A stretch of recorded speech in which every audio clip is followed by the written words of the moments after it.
똥을 누고 돈을 번 사람.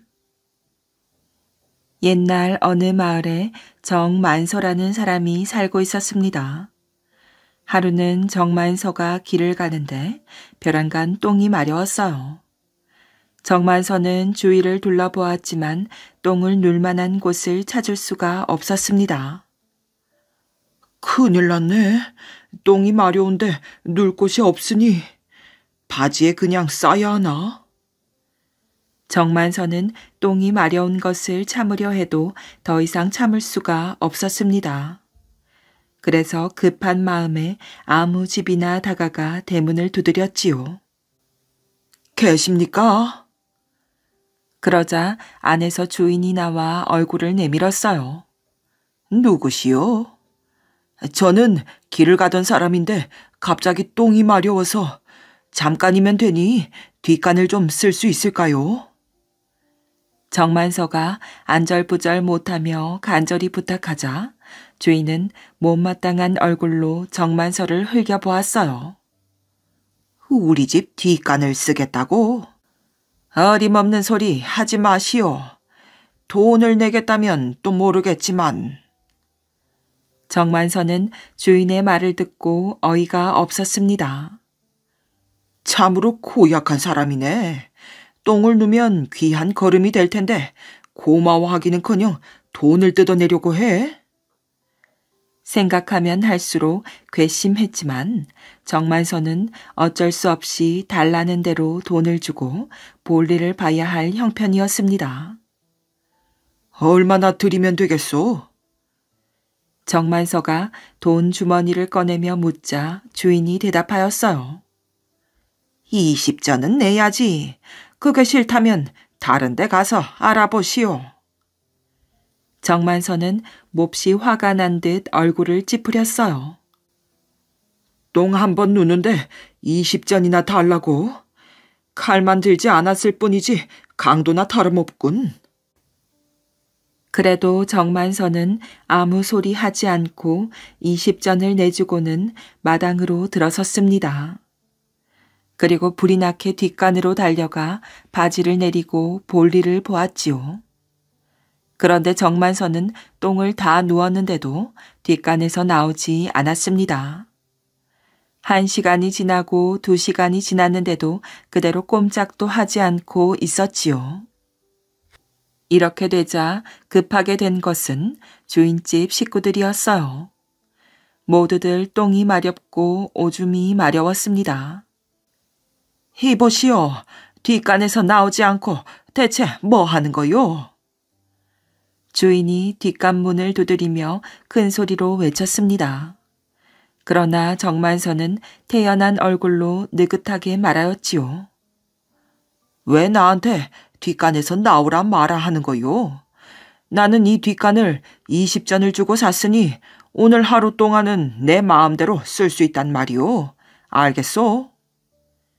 주인은 기가 막혀서 할 말을 잃었습니다. 온 집안 식구들이 뒷간에 가고 싶어 야단인데 밤늦게까지 뒷간을 차지하고 있는다면 정말 큰일이었지요. 그래서 주인은 정만서에게 애원조로 말하였어요.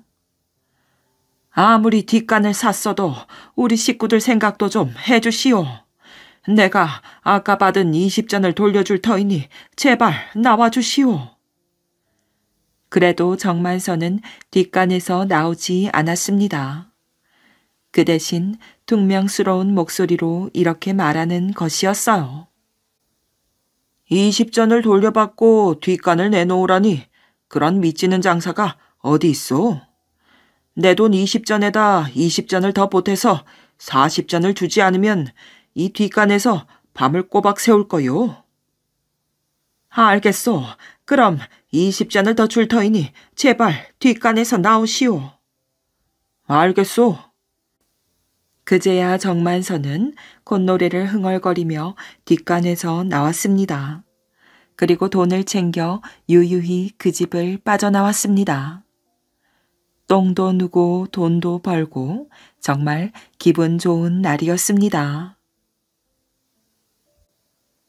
꾀를 쓰다 벌을 받게 된 개. 옛날 어느 어촌 마을에 늙은 어부가 살고 있었습니다. 이 어부는 집에서 개와 수달을 기르고 있었지요. 어느 날 아침, 일찍 일어난 어부는 식사를 마친 뒤 그릇을 들고 마당으로 나왔습니다. 어부를 보자 개가 꼬리를 흔들며 달려와 반겼어요. 그러나 어부는 개는 쳐다보지도 않고 수달에게 먼저 다가갔습니다. 수달아, 간밤에 잘 잤느냐? 오늘도 고기잡이를 나가야 하니 많이 먹어라. 어부는 부드러운 목소리로 말하며 수달의 밥그릇에 먹이를 수북이 담아주었어요. 수달이 좋아하는 전복과 게, 그리고 싱싱한 물고기였지요. 개는 부러운 눈길로 수달의 밥그릇을 바라보았습니다. 수달은 순식간에 먹이를 다 먹어치웠어요. 그러자 그릇에는 생선 가시와 전복과 게 껍데기만 남았습니다. 어부는 수달의 밥그릇에 자신이 먹다 남긴 음식 찌꺼기를 담아 개에게 주었습니다. 개는 그릇에 입을 대며 속으로 투덜거렸어요. 주인님은 정말 너무하셔. 수달에게는 날마다 맛있는 먹이를 주면서 나한테는 먹다 남긴 음식 찌꺼기나 주니 말이야. 수달이 고기를 잘 잡는다고 그러는 모양인데 나는 뭐 집에서 놀고 먹나? 밤마다 졸음을 참아가며 집을 지켜주고 있잖아. 수달이 물고기를 아무리 많이 잡아오면 뭘 해? 내가 없으면 다 도둑 맞아버릴 텐데.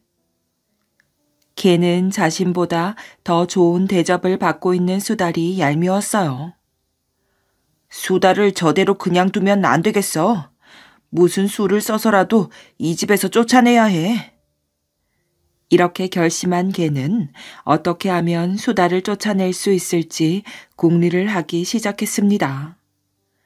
어부는 날마다 아침 일찍 수달을 데리고 바닷가로 나갔습니다. 수달은 바닷속에 뛰어들어 여러 종류의 물고기를 잡아왔지요. 어부는 오후가 되면 수달이 잡은 물고기를 시장에 내다 팔았어요. 그러던 어느 날이었습니다. 개와 수달은 시장에 간 주인을 기다리고 있었지요. 주인은 시장에서 돌아오면 개와 수달에게 저녁밥을 주곤 하였어요. 그런데 그날따라 주인이 저녁이 되어도 돌아오지 않는 것이었지요. 웬일이지? 주인님이 너무 늦으시는 것 같은데. 수달이 담장 밖을 내다보며 걱정스럽게 말했습니다. 생선이 다 팔리지 않아서 그럴 거야. 주인님은 시장에 가면 생선을 한 마리도 남기지 않고 다 팔아야 돌아오시잖아. 개는 수달에게 이렇게 말하다가 갑자기 얼굴빛이 환해졌습니다. 수달을 골탕 먹일 한 가지 꾀가 생각났던 것이지요. 수달아, 배고프지? 너무 배가 고파서 백가죽이 등에 달라붙을 것 같아. 식성이 좋은 수달은 배고픔을 참지 못하는 편이었습니다. 수달의 배에서는 꼬르륵 소리가 연달아 나고 있었지요. 그럼 잠깐만 기다려봐. 개는 부엌으로 들어가더니 커다란 생선 한 마리를 입에 물고 나왔습니다. 그러자 수달이 놀라 소리쳤어요. 그 생선은 먹으면 안 돼. 주인님이 아시면 큰일 나. 어부는 부엌에 자신이 먹을 물고기와 수달에게 줄 물고기를 따로 보관하고 있었지요. 그런데 개가 어부의 몫인 물고기를 가지고 나왔던 것입니다. 걱정할 거 없어. 이 생선은 주인님이 너한테 상으로 주시겠다고 했거든. 개가 웃으면서 말하자 수달은 눈을 동그랗게 떴습니다. 상으로? 그게 무슨 말이야? 어젯밤에 너는 일찍 잠이 들어 주인님이 하는 말을 못 들었겠지만 나는 바로 옆에서 들었거든. 주인님은 부엌에서 생선을 정리하면서 이런 말을 하셨어. 우리 수달이 게으름도 피우지 않고 열심히 일을 했으니 상을 내려야겠구나. 내일 저녁에는 내가 먹는 생선을 주어야지. 나는 주인님이 하시는 말을 이 두 귀로 똑똑히 들었어. 내 귀가 얼마나 밝은지는 알고 있지. 알고 말고 주인님이 정말 이 생선을 상으로 주시겠다고 하셨단 말이지. 고마워라. 수달은 생선을 바라보며 황송한 표정을 지었습니다. 우리 주인님은 참 좋으신 분이야. 내가 주인님을 위해 성실히 일하는 것을 알아주시고 늘 특별히 대접해 주시니. 이렇게 생각하니 수달은 기뻐서 눈물이 나왔습니다. 그만 감격해하고 어서 생선이나 먹어. 그걸 먹고 힘을 내야 내일도 열심히 고기를 잡을 거 아니야. 알았어. 욕심이 많은 수달은 생선을 먹으면서도 개에게 같이 먹자고 말 한마디 할 줄 몰랐습니다. 개는 그런 수달이 더욱 얄미웠어요. 욕심꾸러기 수달아, 혼자 실컷 먹어라. 내일부터는 아무도 너에게 생선을 주지 않을 테니까. 개는 수달이 생선을 맛있게 먹는 모습을 지켜보며 속으로 비웃었습니다. 먹성이 좋은 수달은 어부가 며칠을 두고 먹는 생선 한 마리를 눈 깜짝할 사이에 다 먹어치웠어요. 밤이 깊어지자 어부가 돌아왔습니다. 어부는 늦게까지 시장에 남아 물고기를 다 팔았는지 빈 바구니를 들고 있었습니다. 너희들 배고팠지? 내가 저녁을 줄 터이니 잠시만 기다려라. 어부는 개와 수달에게 이렇게 말한 뒤 부엌으로 들어갔습니다. 그런데 잠시 후 어부가 얼굴이 불그락불그락해져서 부엌에서 뛰어나왔어요. 내 생선을 훔쳐먹은 게 누구냐? 어부는 화가 머리끝까지 나서 고함을 질렀습니다. 그러자 수달이 어부 앞에 나섰습니다. 주인님, 죄송합니다. 제가 그 생선을 먹었습니다. 어부는 수달을 노려보며 소리쳤어요. 너는 왜 허락도 없이 내 생선을 훔쳐먹었느냐? 내가 그동안 특별히 너에게만 생선을 주었는데 정말 은혜를 모르는 놈이구나. 꼴도 보기 싫으니 당장 이 집에서 나가거라. 그리하여 수달은 변명 한마디 못하고 어부의 집에서 쫓겨나고 말았습니다. 개는 그 광경을 보고 콧노래를 불렀지요. 앓던 이가 쏙 빠진 것 같이 후련한 기분이었어요. 개가 어부에게 말했습니다. 주인님, 생선을 지키는 것은 저의 의무인데 이번 일로 주인님께 걱정을 끼쳐드려 정말 죄송합니다.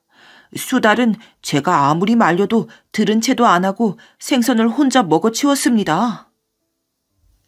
한편 수달은 바닷가로 나갔습니다.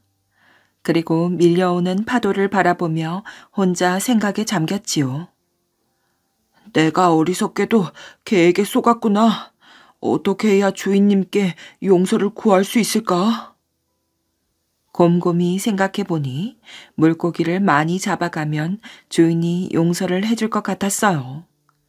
그래서 수달은 그날부터 바닷가에 머물며 물고기를 잡기 시작하였지요. 잠시도 쉬지 않고 바닷속에 들어가 밤낮 없이 물고기를 잡아들였어요. 수달은 아무리 배가 고파도 물고기를 입에 대지 않았습니다.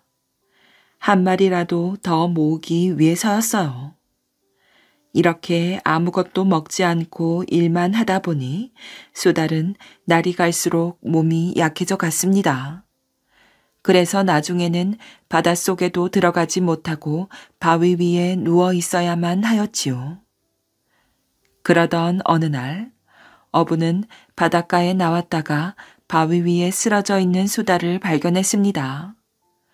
놀란 어부는 달려가서 수달을 안아 일으켰어요. 수달아, 대체 이게 어찌된 일이냐? 수달은 간신히 눈을 뜨고 어부를 올려다 보았습니다. 주인님, 저는 개에게 속아서 주인님의 생선을 먹었습니다. 주인님이 생선을 제게 상으로 주시겠다고 했다는 개의 말을 믿은 게 잘못이었습니다. 주인님, 제가 이렇게 생선을 많이 잡았으니 이제 저를 용서해 주시겠지요? 수달은 말을 채 끝내지도 못하고 숨을 거두었습니다. 바위 위에는 수달이 잡아놓은 생선이 수북이 쌓여 있었어요. 어부는 수달을 끌어안고 눈물을 흘렸습니다. 수달아, 내가 충성스러운 너를 오해하여 이렇게 죽게 만들었구나. 집으로 돌아온 어부는 개를 큰 소리로 꾸짖었습니다. 내 이놈, 수달을 쫓아내려고 잔꾀를 쓰다니. 이제 너한테는 음식 찌꺼기를 주는 것도 아깝다. 앞으로는 똥만 먹도록 해라. 어부는 개에게 음식 대신 똥을 먹는 벌을 내렸습니다. 개는 그때부터 똥을 먹게 되었다고 한답니다. 목수의 두 아들이 지은 집. 옛날 어느 고을에 집을 잘 짓는 목수가 있었답니다. 그는 한평생 여기저기 돌아다니며 궁궐이나 절, 커다란 집을 짓는 일을 하였어요. 게다가 지위가 높고 돈 많은 사람들은 집을 짓는 목수를 무척 무시하였지요. 나는 절대로 아들에게 고생스런 목수 일을 가르치지 않을 테다. 목수는 언제나 두 아들을 보며 다짐하였어요.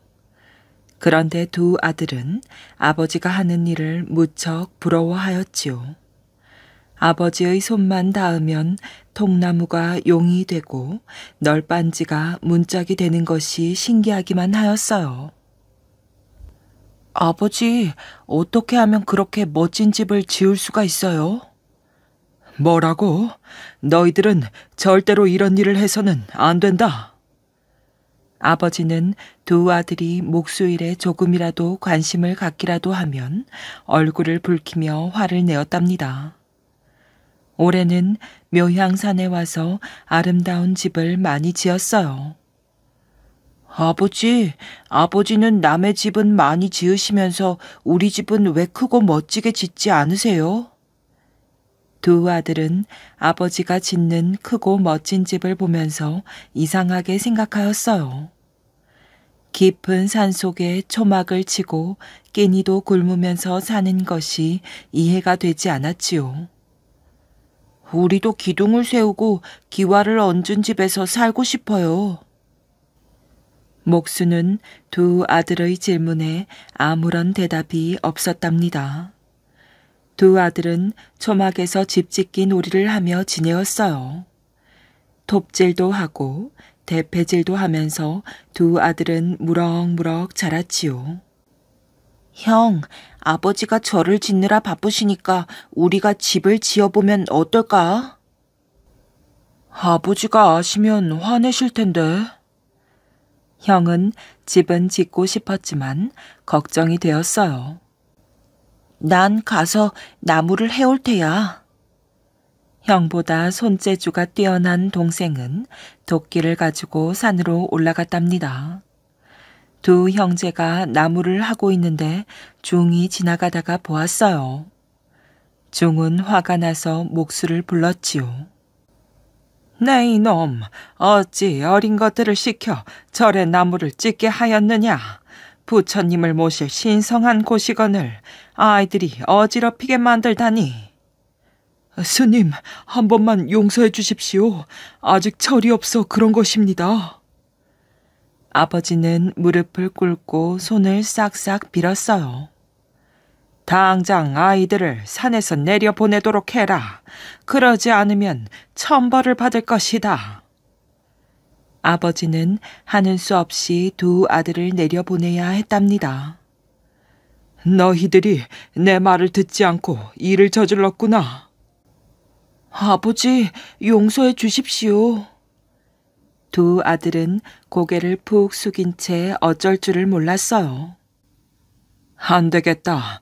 너희들을 내게 집 짓는 일을 가르쳐 주신 스승님께 보내야겠다. 대신 글과 무예는 익히고 집 짓는 것은 절대로 배워서는 안 된다. 알겠느냐? 아버지는 두 아들에게 다짐을 받고 스승 할아버지께 보내었어요. 스승 할아버지는 깊은 산속에서 신선처럼 살고 있었지요. 그래, 너희 아버지가 날 믿고 너희들을 보냈다니 기쁘구나. 할아버지는 두 사람을 친손자처럼 여기며 글과 무예를 가르쳐 주었답니다.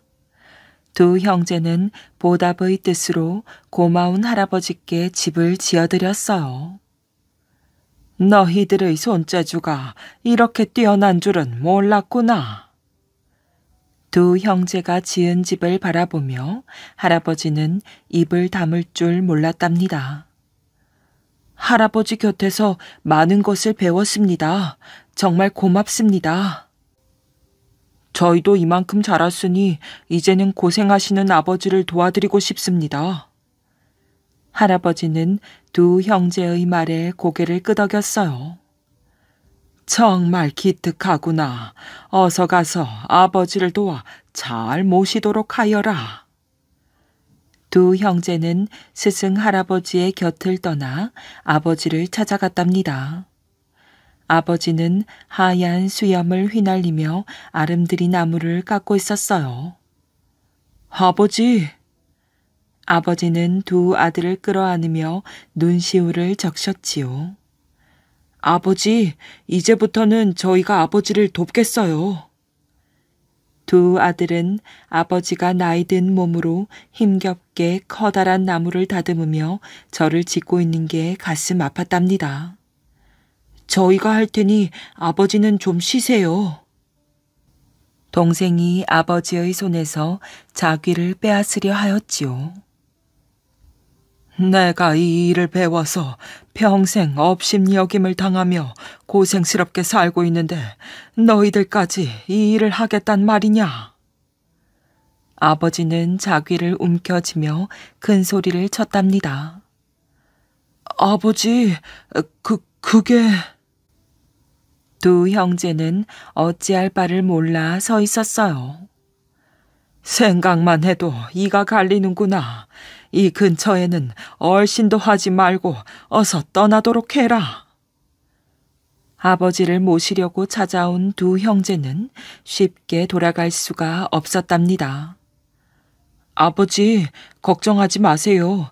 할아버지께 신기한 도술도 배워서 무슨 일이든 쉽게 할 수 있으니까요. 너희들이 배우면 얼마나 배웠다고 큰 소리더냐? 아버지와 두 아들은 오랫동안 입씨름을 하였답니다. 너희들의 뜻이 정 그렇다면 우린 내기를 하자꾸나. 그래서 너희들이 지면 당장 여기를 떠나야 한다. 아버지의 말에 두 아들도 좋다고 하였지요. 그리하여 세 사람은 집 짓는 내기를 시작하였답니다. 아버지는 골짜기에, 큰아들은 높은 산 꼭대기에, 작은 아들은 산봉우리를 넘나들며 집을 지었어요. 평생을 일해온 나다. 너희들이 이길 수 있을 것 같으냐? 아버지는 당연히 이기리라 확신하였지요. 이랴, 어서 가자. 빨리 주춧돌과 나무를 날라다 집을 짓자. 아버지는 서둘러 소를 몰아 집 지을 재료를 날랐답니다. 있는 힘을 다해 재빨리 기둥을 세우고 대들보를 올렸지요. 그때 두 아들이 아버지를 찾아왔어요. 아버지, 우리가 집을 다 지었습니다. 어서 가서 보세요. 아버지는 깜짝 놀랐답니다. 아니, 벌써 집을 다 지었단 말이냐? 네, 방에 불도 지펴놓고 와서 아주 따뜻할 거예요. 아버지는 믿어지지가 않았지요. 먼저 큰아들이 산꼭대기에 지은 집을 보러 갔어요. 아버지, 제가 지은 집입니다. 짐승도 오르지 못할 높은 산꼭대기에 지은 기와집이었어요. 아버지는 너무 놀라서 입을 다물지 못하였지요. 아버지, 마음에 드세요? 큰아들은 미소를 지으며 아버지를 바라보았답니다. 그래, 네가 지은 집은 어디 있느냐? 아버지는 작은 아들을 바라보았지요. 전 저 뒤에 벼랑 중턱에 지었어요. 작은 아들은 손가락으로 벼랑 중턱을 가리켰답니다. 아니, 저걸 정말 네가 지었단 말이냐? 이번에도 아버지는 할 말을 잃고 말았답니다. 작은 아들의 집은 하늘에 둥둥 떠다니는 구름 위에 지은 것 같았어요. 아버지는 두 아들이 지은 집을 둘러보면서 정신이 없었지요. 내 생전에 이런 집은 처음이로구나. 아버지, 이 집이 마음에 드시면 여기에서 사세요. 저희가 대신 일을 하겠어요. 그러자 아버지는 자리에서 벌떡 일어섰답니다. 너희들이 나를 생각해서 하는 말인 줄은 잘 알겠다. 그러나 절대로 너희들에게 집 짓는 일을 시킬 수는 없구나. 불끈 주먹을 쥔 아버지의 손은 무척 거칠었답니다. 나는 너희들의 할아버지가 돌아가셨을 때도 가보지 못하고 집을 지어야 했다. 끝내 할아버지의 장례도 못 보았단다. 아버지는 목수일을 하다 다친 손가락을 보여주었답니다. 이건 그때 다친 것이다. 내 처지가 답답하고 속상하다 보니 일을 하다 그만. 두 아들은 아버지의 슬픔을 조금씩 느낄 수 있었답니다. 만일 내 말을 듣지 않으려면 다시는 내 앞에 나타나지 말거라.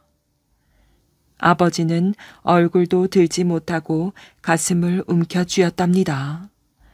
두 아들의 눈앞도 뿌옇게 흐려졌어요. 아버지, 더 이상 아버지를 괴롭히지 않겠어요. 그리고 다른 좋은 일을 찾아보겠습니다. 우리가 지은 집은 아무도 모를 거예요. 그러니 걱정하지 마세요. 결국 두 아들은 아버지의 말대로 산을 떠났답니다. 어느 누구도 두 형제가 어디로 갔는지 알지 못하였지요. 지금도 맑게 갠 날이면 하늘을 떠받들고 있는 범왕봉 중턱에 두 아들이 지은 집이 아슬아슬하게 보인다고 한답니다. 사람 보는 눈이 있었던 정승. 이 준경은 명종과 선조 때 영의정을 지낸 조선 중기의 문신이랍니다. 그는 앞날을 내다보고 사람을 볼 줄 아는 눈이 있는 것으로 유명하였지요. 이준경은 죽기 얼마 전에 국가 경영에 관해 4가지 조목으로 된 상소를 올렸어요. 그 중에는 곧 당쟁이 일어날 것이니 이를 타파해야 한다. 그렇지 않으면 장차 수습하기 어려운 환난이 닥칠지도 모른다는 내용이 있었어요. 그의 예언은 그대로 이루어져 몇 년 뒤 동서 분당이 일어났지요. 이준경이 영의정을 맡고 있을 때의 일이랍니다. 어느 날 홍문관에서 교리, 수찬 등에 임명할 만한 후보를 작성하여 대신들의 회의에 올렸어요. 대신들은 그 명단을 검토한 뒤 홍문관 관리를 뽑았지요. 그런데 이준경이 명단을 살펴보니 자기 아들인 덕열의 이름이 들어있었어요. 이준경은 망설이지 않고 명단에서 그 이름을 지워버렸지요. 곁에 있던 대신이 의아하다는 듯 물었어요. 아니, 명당에 있는 이름을 왜 지우시는 것입니까? 이준경이 웃으며 대답하였어요. 명단에 누가 올라왔는지 아십니까? 내 아들입니다. 이 녀석은 홍문관 관원이 될 만한 그릇이 못 됩니다. 부족한 게 참 많지요. 그래서 이름을 지웠습니다. 이준경은 사람을 잘 알아보아 이원익과 윤두수를 추천했으며 유성룡을 나라를 구할 재상감으로 점찍어 그를 매우 아꼈답니다. 이준경이 병조 판서 때 그 아래에 있던 장수 방진이 이준경에게 고민을 털어놓았어요. 이순신을 사위로 삼아도 좋을지 모르겠습니다. 이순신이 어때서 그러는가? 그만한 사윗감이 또 어디에 있다고? 이준경이 이순신을 적극적으로 추천하여 방진은 이순신을 사위로 맞이했다고 한답니다. 이준경은 이순신이야말로 장차 국난을 극복할 뛰어난 인물임을 알아보았기 때문이지요. 야사에는 이준경이 비서방이라는 하인의 사윗감을 구해주었다는 이야기가 있답니다. 이 사위는 임진왜란이 일어날 줄을 미리 알고 이준경의 자손들과 하인 식구들을 깊은 산속으로 피신시켰어요. 그리하여 전쟁의 참화를 피할 수 있었지요. 명종이 아들 없이 죽었을 때 종종 후궁 안시의 손자 이균을 왕으로 추대한 것도 이준경이었답니다. 장원 급제를 한 어부의 아들. 옛날 바닷가 한 마을에 어부가 살고 있었어요. 날마다 고기를 잡아 팔아서 겨우 굶지 않고 살아가는 사람이었지요. 그한테는 아들이 하나 있어 꽤나 영리했답니다. 어느 날 그 아들이 아버지한테 뜻밖의 말을 꺼내었어요. 아버지, 저도 서당에 다니게 해주세요. 그러자 아버지가 눈이 둥그레졌어요. 아니, 그게 무슨 말이냐? 서당은 양반댁 도령들이나 다니는 곳이야. 우리 같은 상놈은 받아주질 않아. 또 공부를 한들 세상에 써먹지도 못할 텐데 무슨 소용이 있단 말이냐? 하지만 아들은 뜻을 굽히지 않았답니다. 공부를 못하느니 차라리 죽고 말겠습니다. 아들이 자꾸만 간절하게 청하자 아버지는 차마 그 마음을 모른 척 할 수가 없었답니다. 그는 한참을 생각한 끝에 기운 없이 말하였어요. 그래, 내가 어떻게든 해보마. 기다려보거라. 다음 날부터 어부는 매일 바다에서 잡은 물고기 가운데 제일 좋은 것을 골라서 서당 훈장 댁에 갖다 바치기 시작하였어요. 훈장은 마침 살림이 넉넉지 않았던 터라 어부가 가져다 주는 고기를 고맙게 받아서 먹었지요. 어느 날 훈장이 아침을 먹고 문을 나서려고 보니 어부가 마당에 무릎을 꿇고 엎드려 있었어요. 아니, 이게 웬일인가? 선생님, 소원이 하나 있습니다. 제발 제 소원을 들어주십시오. 다름이 아니라 저한테 아들 자식이 하나 있는데 공부를 못하면 차라리 죽어버리겠다고 합니다. 그 아이를 거두어서 가르침을 베풀어 주십시오. 그러자 서당 훈장은 한동안 고민을 하더니 입을 열었어요. 알았네. 내가 어떻게 해볼 터이니 내일부터 아들을 서당으로 보내게. 고맙습니다, 선생님. 다음 날 어부의 아들은 날아갈 듯한 마음으로 서당을 향하였어요. 그러나 그가 서당에 이르자 양반댁 도령들이 눈을 내리깔고 쳐다보면서 조롱하기 시작하였지요. 저 꼴 좀 보게. 저 더러운 놈은 누구야? 심부름 왔겠지 뭐. 얘, 여기 이 요강 좀 치워라.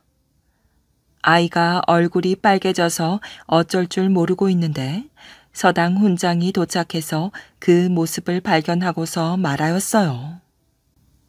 너로구나. 상민의 자식으로서 학문의 뜻이 있다니 갸륵한 일이야. 이왕 결심한 것이니 열심히 공부하도록 하거라. 그러면서 그 아이를 방 안으로 들이려고 하자 도령들이 나서서 법석을 떨기 시작하였어요. 스승님 안 됩니다. 어찌 상놈의 자식과 한자리에서 공부를 한단 말입니까? 맞습니다. 그리하신다면 우리 모두 돌아가겠습니다. 도령들이 이렇게 나오자 서당 훈장은 이러지도 저러지도 못할 처지가 되었어요. 오냐, 알겠다.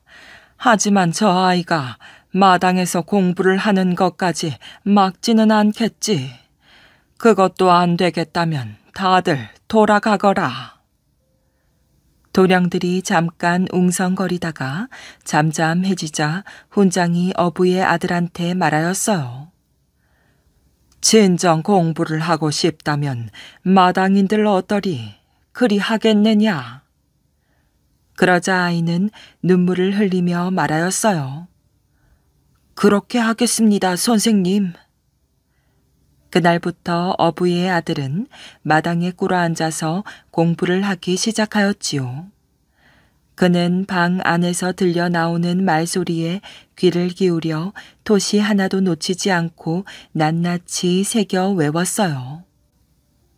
비가 오나 눈이 오나 하루도 빠짐없이 그렇게 지성을 다해서 공부를 하니 어부의 아들은 3년 만에 양반 도령들은 물론이고 스승을 능가할 정도의 실력을 갖추게 되었지요.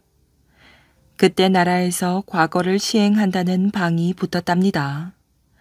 오랫동안 공부를 해온 양반 자제들이 과거를 보겠노라고 나서기 시작하였어요.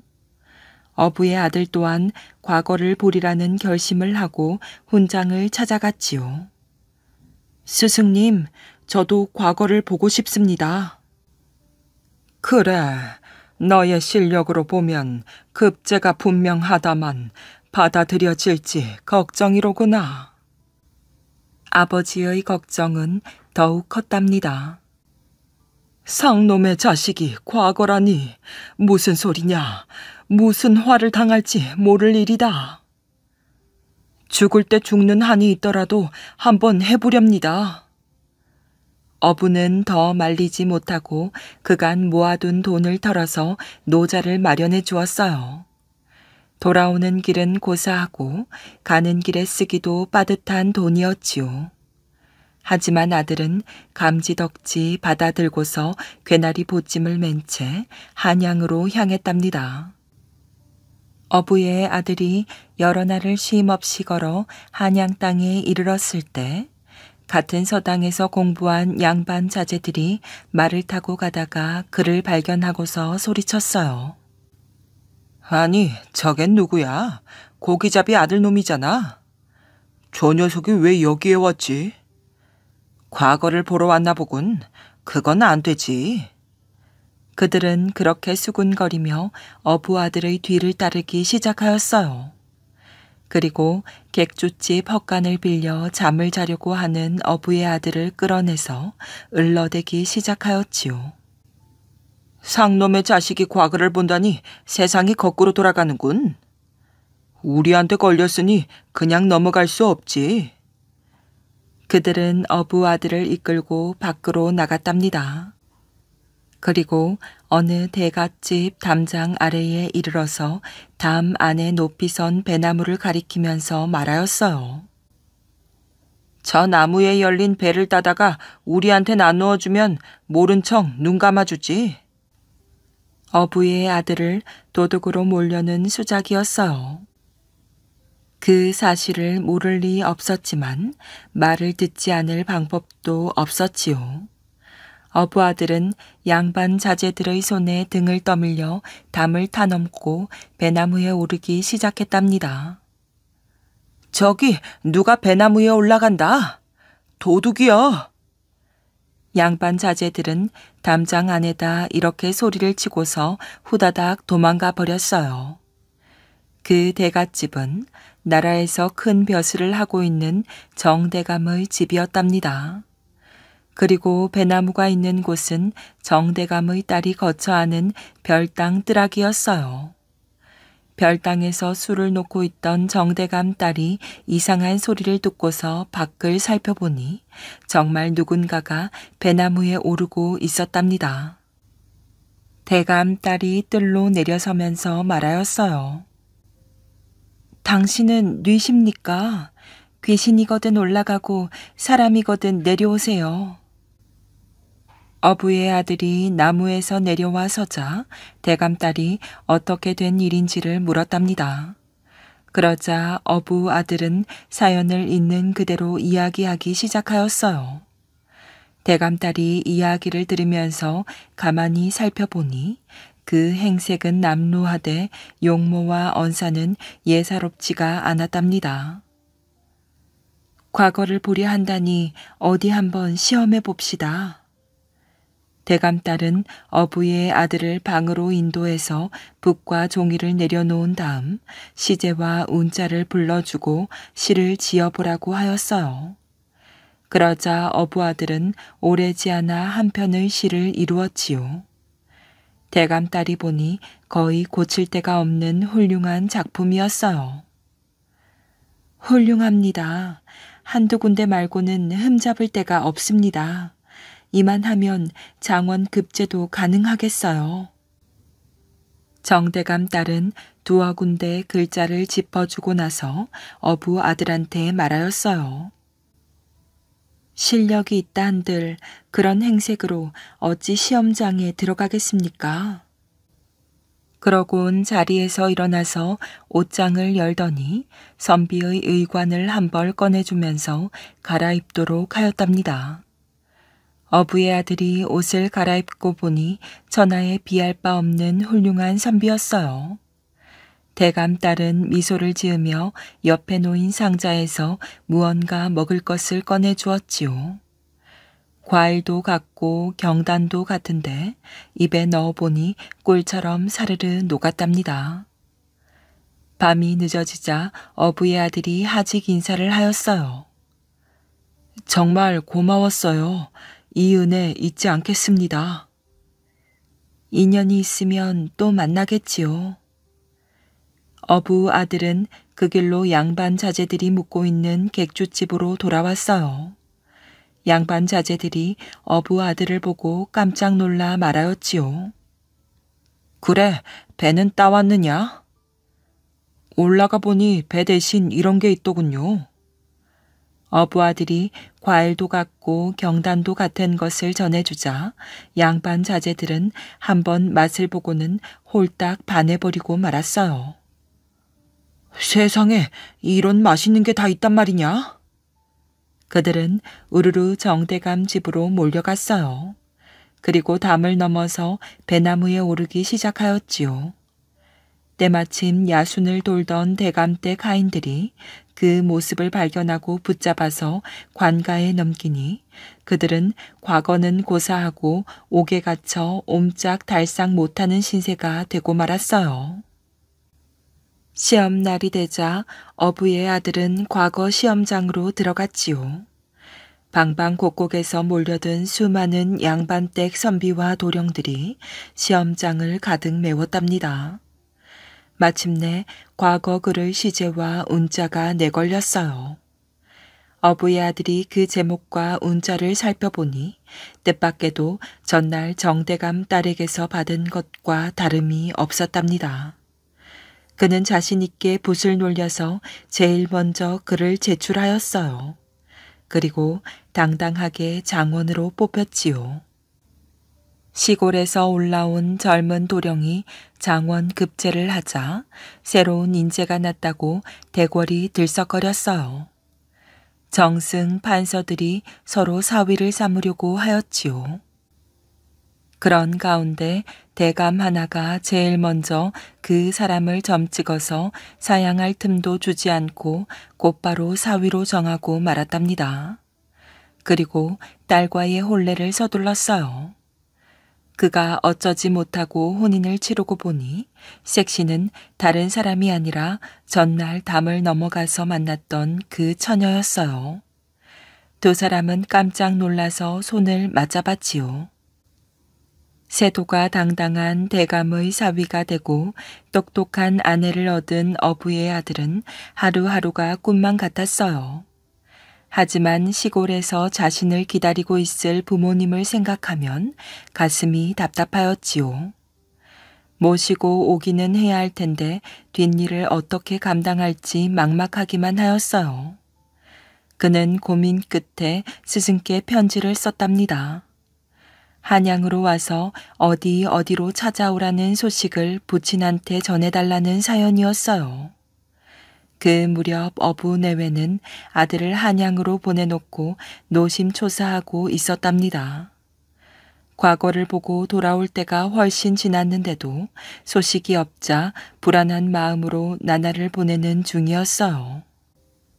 아이고, 우리 자식은 죽었는가 살았는가. 보내지를 말고 붙잡았어야 하는데. 그때 서당 훈장이 은밀히 어부를 불러서 안부를 묻더니 꿈에도 그리던 아들의 소식을 전해주었어요. 아들을 만나려거든 한양에 올라가 이 주소를 찾아가 보게. 어부는 그 길로 아들이 좋아하는 메밀떡을 한아름 해서 짊어지고는 한양을 향해 길을 떠났어요. 천신만고 끝에 한양에 도착한 어부는 물어물어 서당 훈장한테 받은 주소지를 찾아갔지요. 겨우 집을 찾고 보니 담장이 두 길이나 되고 소슬대문이 으리으리한 대갓집이었어요.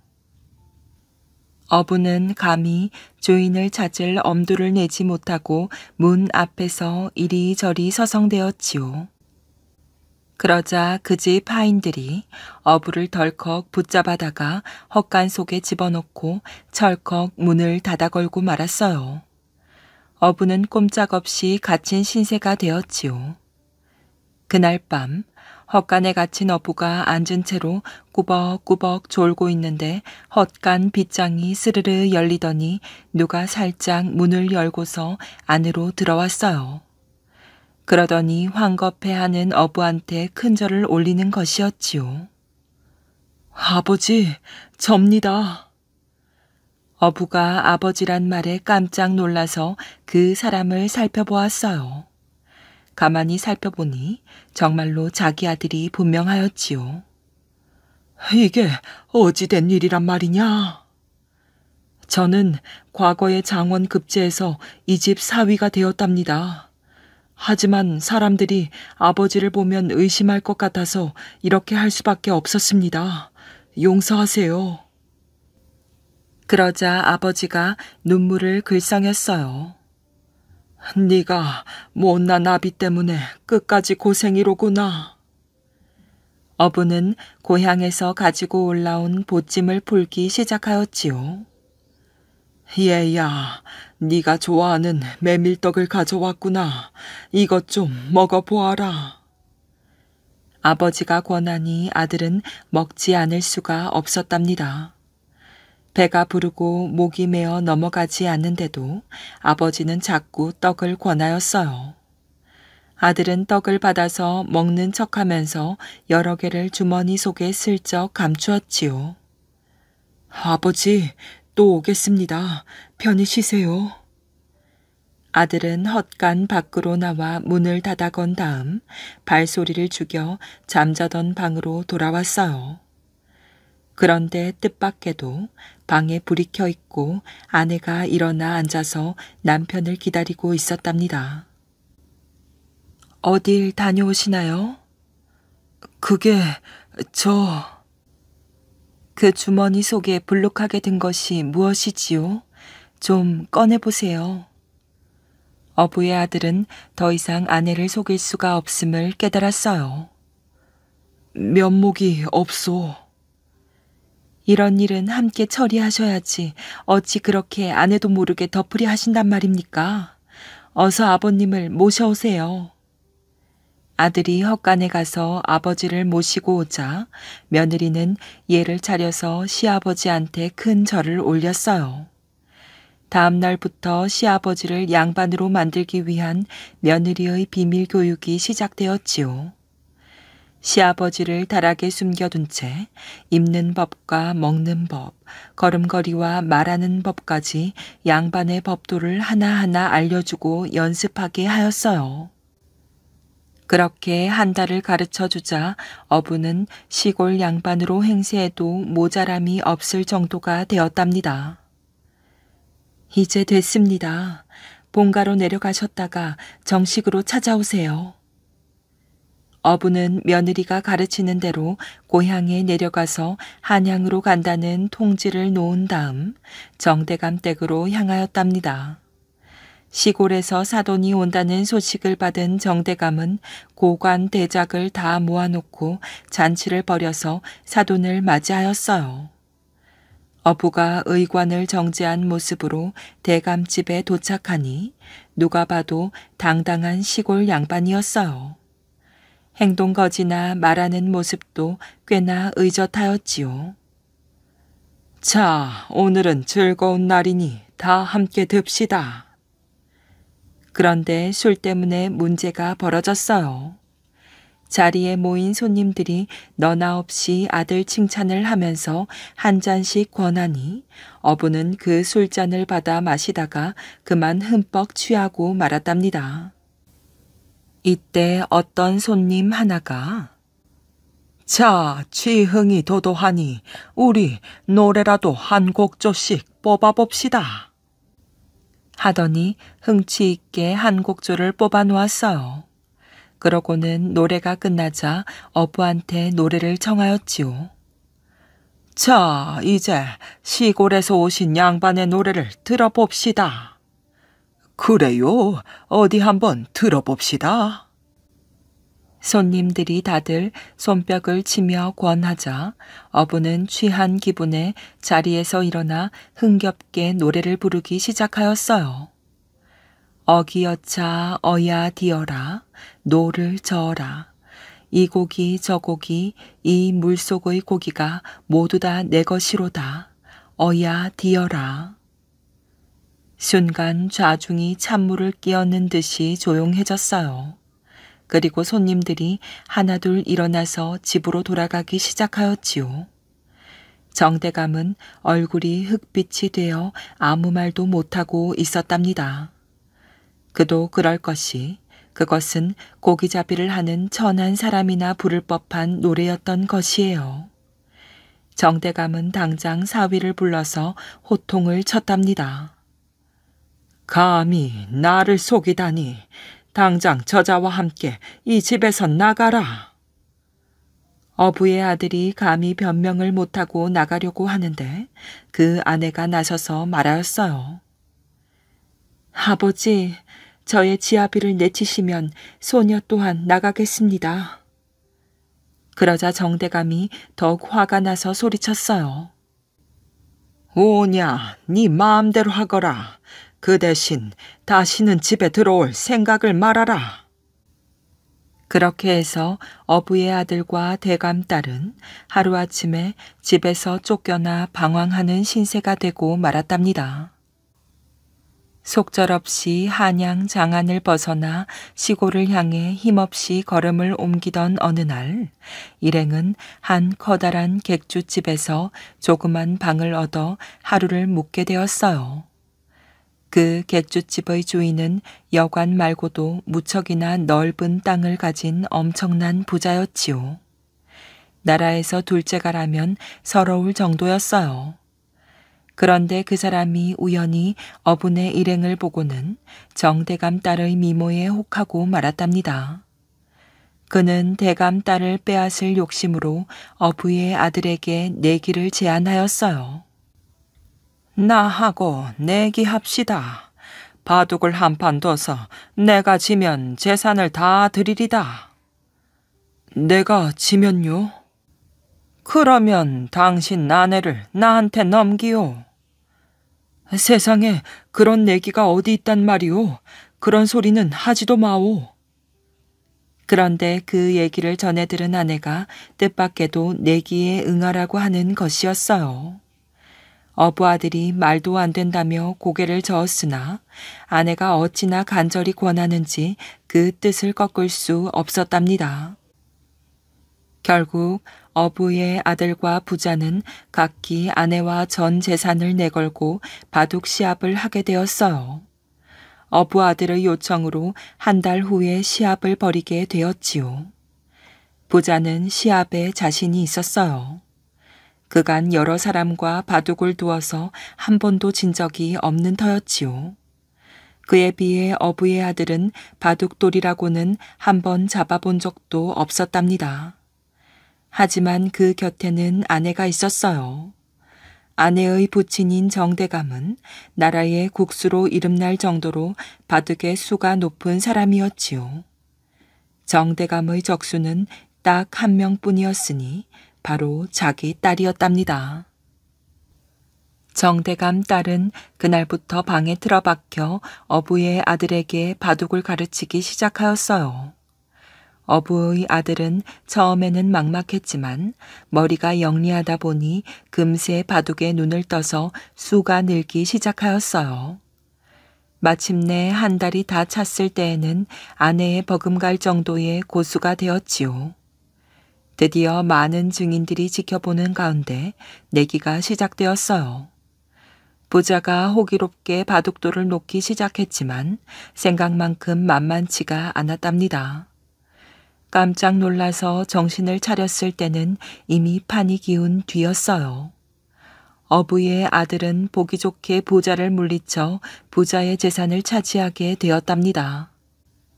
앞으로 이런 터무니없는 내길랑은 할 생각을 마시오. 어부의 아들은 이렇게 말하며 부자의 재산을 절반만 받았어요. 그것만 가지고도 나라에서 알아주는 부자로 행세하기에 충분하였지요. 부자가 된 어분의 가족은 대감딸의 지휘로 산 좋고 물 좋은 고을에 너른 집터를 구해서 99칸 너른 집을 지었답니다. 그리고 집안에 웬만한 저수지보다 더 큰 커다란 연못을 팠어요. 연못 속에는 갖가지 물고기를 풀어 넣어 살게 하고 물 위에는 배를 띄웠지요. 연못 옆에는 누각을 멋들어지게 지었답니다.